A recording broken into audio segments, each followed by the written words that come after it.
What is up, my beautiful friends? Welcome back to the Get Unstuck Podcast.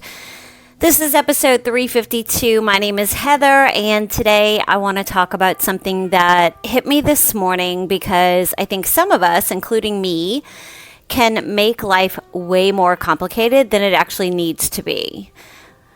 Seems like we're constantly looking for like the next thing, or what's my next idea? What's my purpose? What's my next goal? What's my next workout? What's my next routine? What's my next journal? If you're a journal fanatic like I am, what's my next project? What's the next version of me supposed to look like? And meanwhile, we already know so much of what actually works for us. We just don't stick with it long enough most of the time or repeat it long enough. So here's what I want you to think about today. What do you want your life to be known for? Like, not your business, not your profession, not your career, not your Instagram account, not your resume, your life. Like, what do you want people to associate with you? And I guess even more importantly, what do you want to associate with yourself? Because I saw something this morning talking about personal branding and, living in today's society and world with AI and with social media. And it's all the new generation actually knows. And if you're Gen X, we are very blessed because we were here before all this and now we're in it. So we got both sides of it, and we get to see and compare and hopefully teach and bring that knowledge to the next generation that is caught up in all of this. But when I saw what I saw this morning talking about personal brands, it basically said that the personal brands people remember are the ones that are actually known for something. So they might actually talk about different topics, but ultimately everything comes back to like one central idea or one central belief. And immediately I thought, well, wait a minute. That's not just branding. That's literally our life, right? Like the people who seem grounded in who they are usually have some sort of internal message they keep coming back to.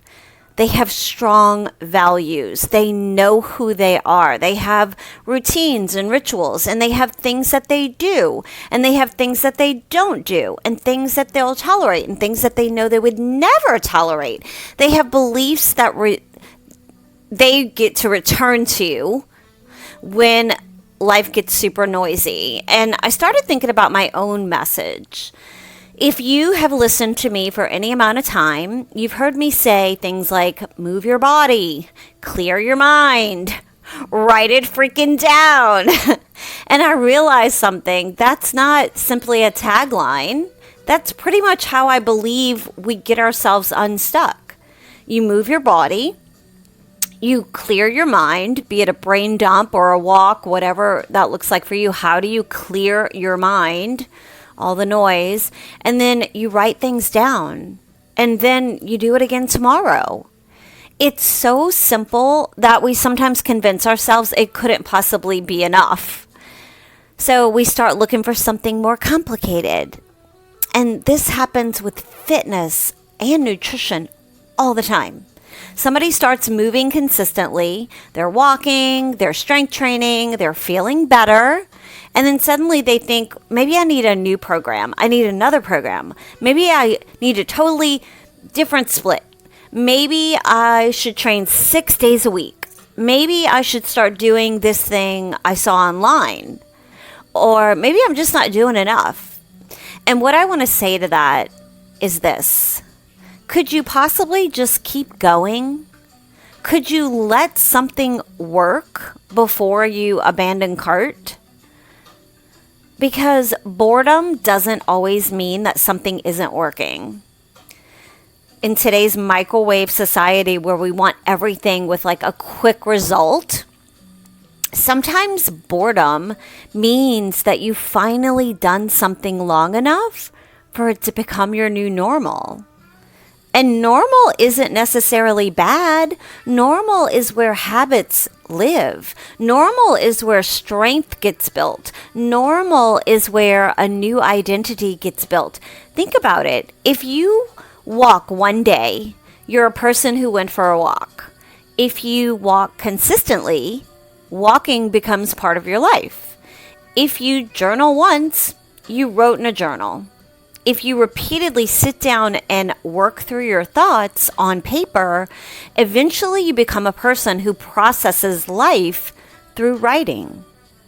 You don't declare the identity, you repeat your way into it, and that is huge. You repeat your way into becoming the person that you want to be. And we spend so much time trying to feel like her first. Fake it till you make it. I've always hated that. That saying I don't like, but I need to feel motivated, or I need to feel confident, or I need to feel ready, or I need to feel inspired. No. I'm here to tell you, sometimes you just have to move first, and then your feelings will catch up to that movement. That's why I say move your body. Movement changes things. And I'm not just talking about changing your body. I'm talking about your head, your energy, your mood, your confidence. Sometimes you're sitting there trying to think your way out of something when you actually need to physically get up and physically change your state. Walk outside, stretch, lift something heavy, clean the room, move your body, change your physical state, and give your brain a chance to come with you. And then clear your mind. This doesn't mean that your life suddenly becomes peaceful and nobody annoys you and nothing goes wrong. That would be amazing. That's not what I'm talking about. Clearing your mind sometimes means figuring it out. What actually matters here? What is mine to handle? Staying in my own lane, keeping my eyes on my own paper.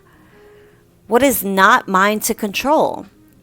What am I making a bigger deal than it actually needs to be? What am I avoiding? What decision have I already made that I keep reopening because I don't trust myself? That is clearing your mind. And then write it down. You guys know this is my thing. I think on paper because something changes when your thoughts stop bouncing around in your head and spinning inside of your head, and you can actually see them. Your brain can make one issue feel like 37 different issues. So when you put it on paper, you sometimes realize like, oh, okay, it's really just 3 things. Like these clump together, and one of them, I can't control it anyway. One of them doesn't really matter. And one of them I can handle right now, today. That is what I call getting unstuck.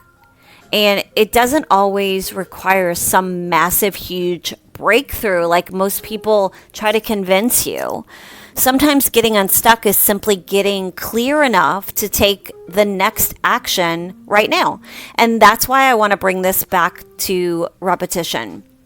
Because there is something I think a lot of women struggle with, especially if you're like creative or you're ambitious or you're interested in personal growth or you're in a chapter or a season where your life has shifted and you're trying to figure out your purpose and why you're here and what you love. And we consume so much through TV, social media, all the things. Our brain is constantly consuming podcasts, books, TikTok, Instagram, YouTube, newsletters, programs, courses, Facebook. And every 5 seconds, somebody is telling us about their 5-step morning routine that apparently transformed their entire existence. And before you know it, you're questioning your own life. You're thinking, well, maybe I need to get up at 4 a.m.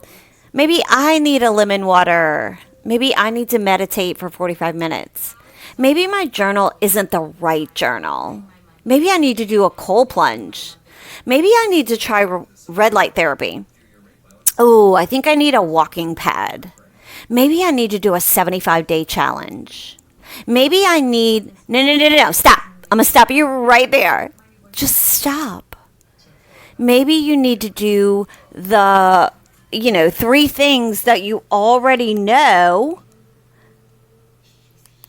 3 things that you already know make you feel better.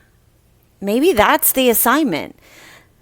What if the goal wasn't collecting more information? What if the goal was becoming the woman who actually does what she already freaking knows? That's different. And I think that is where confidence actually comes from. Confidence isn't knowing everything. Confidence isn't Miss Know-It-All. Confidence is having enough evidence that you can trust yourself. You said you were going to go for a walk, and you walked. You said you were going to drink your water, and you drank it. You said you were going to stop entertaining something that makes you freaking miserable, and so you stopped. You said you were going to start writing again, journaling, and you did. Those little types of promises start becoming evidence for you, and eventually your brain goes, oh, okay, we're somebody who follows through. We're somebody that, does this on a daily. That changes your identity, not overnight, but through repetition. And there's another piece of this that I want to talk about real quick. I think sometimes we abandon things because we're afraid that we're being too repetitive. Especially if you're creating content or running a business, you think, I've already said that. Well, good. Okay, cool. Say it again. People did not hear every episode. That's why I repeat myself often here on the Get Unstuck podcast.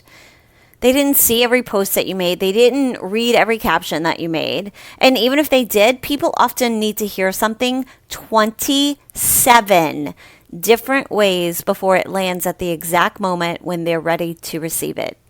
27 different ways. I've been coaching a long time, and the same is true with people in your real life. Your values should probably sound repetitive. If family matters to you, people should know that family matters to you. If health matters to you, your calendar should probably show some evidence of that. If peace matters to you, there needs to be some things that you no longer entertain. If creativity matters to you, you have to create. If your life becomes your repeated message, then that will be what you are showing evidence and proof of. That is who you are.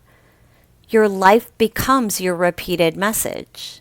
And here's the part that may sting a little bit. Your current life is already repeating a message, if you like it, know it, or not.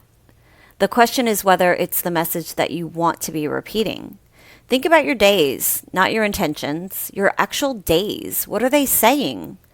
Or your days saying things like, I'm constantly rushing. I'm always chaotic. I'm always available. I'm taking care of everybody else besides myself. I never have enough time. I start things and I stop them. I never finish. I wait until Monday. I wait until next month. I wait until I feel motivated. Or are your days beginning to say things like, I take care of myself. I move my body. I make space to think. I make decisions. I rest without guilt. I follow through. I write things down. I don't need everything to be perfect to keep going. That's why I don't want you waiting for some dramatic life reinvention. You probably don't need one at all. You may need a repeated message. So here's what I want you to do. And you can literally write this in your journal today. Finish this sentence. You ready? I want my life to be known for blank. Not impressive words, but real ones. Maybe joy, maybe strength, maybe creativity, maybe peace, maybe connection, maybe freedom, maybe adventure, maybe health, maybe faith, maybe courage, maybe independence, kindness, whatever feels like you. Then ask yourself, what would I have to repeat for my life to reflect that? If you say peace, but you repeatedly say yes to chaos, there's your answer. If you say health, but you repeatedly putting yourself last, there's your answer. If you say creativity, but you never make anything because you're waiting for it to be just absolutely perfect, there's your answer. Your answer is not always hidden. Sometimes you don't like the action that's attached to it. And that's okay. But at least now we're being super clear, and we know that if you don't like the action attached to it, then maybe that's not your answer. I think my own repeated message is going to continue for now to be move your body, clear your mind, write it down, because every piece of my life somehow comes back to those ideas. Fitness, movement, journaling, planning, mindset, changing routines, getting unstuck, starting again, not waiting for perfect. It's all connected. And your life can have that kind of through line too. You don't need 25 identities. You don't need a different version of yourself for every room that you're in. You need to know what you believe. And I want you to hear this, especially if you've been feeling scattered lately. You aren't necessarily missing something. You may actually be doing too much searching. You could already have the answer right in front of you. Now it's time to just kind of repeat it, because repetition isn't boring when it's building the life that you want and the life that you ask for and the life that you deserve. Go move your body, clear your mind, write it down, and then tomorrow do it again. That's how we get unstuck. I'll see you next time. I love you so much. Bye.